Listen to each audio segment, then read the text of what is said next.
आं दिनै CSP Advice 365 चेनेलाव मोनसे गोदान कन्टेन्ट लानानै फैदों। जाय कन्टेन्टनि जोहै नोंथाङा सानै अनसुला अनसुलिनि गोथार मोजां मोननायनि खौरांखौ मोनथिनो मोनगोन।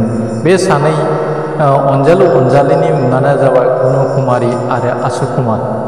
आशु कुमार सानैजों गोसो मोदोम जिउ होनानै सिगांनिफ्रायनो मोजां मोनलायबाय दङमोन, नाथाय बिमा बिफानि नागारहायै जाउनाव अनुकुमारीया गुबुन सासे सेंग्राजों हाबा जादोंमोन। हाबा जानायनि उनाव जाथाया भाइरेल जायो। बिहारनि सुल्तानगन्जआव मोनसे सोमोनांथाव जाथाय जादों।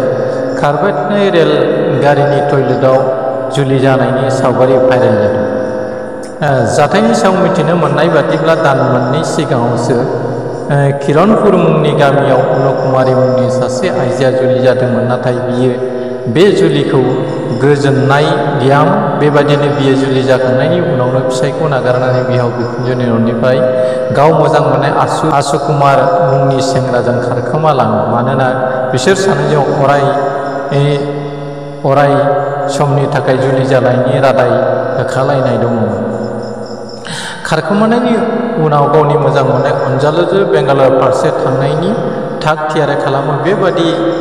बेबादिनो बिसोर सानैबो बिहारनि सुल्तानगन्ज रेल स्टेशननिफ्राय बेंगालर फारसे थांनाय रेलगारियाव गाखोयो आरो रेलगारिया खारबाय थानाय समावनो लेट्रिननि सेराव आशु कुमारा गाव मोजां मोननाय अनजालि अनुकुमारीनि खाफालाव जुलिनि गोजा फोथा होनानै जुलिनि रादाय खायो। बिसोरनि बेबादि खारबाय थानाय रेलगारिनि सायाव जुलि जानायनि सावगारिया ससियेल मिडियायाव गोबां भाइरेल जानाय नुनो मोन्दों आरो गोबां सुबुंखौनो बेनि सायाव सावरायलायनायखौ जों नुनो मोन्दों। एसेनोसै, गोजोन्थों।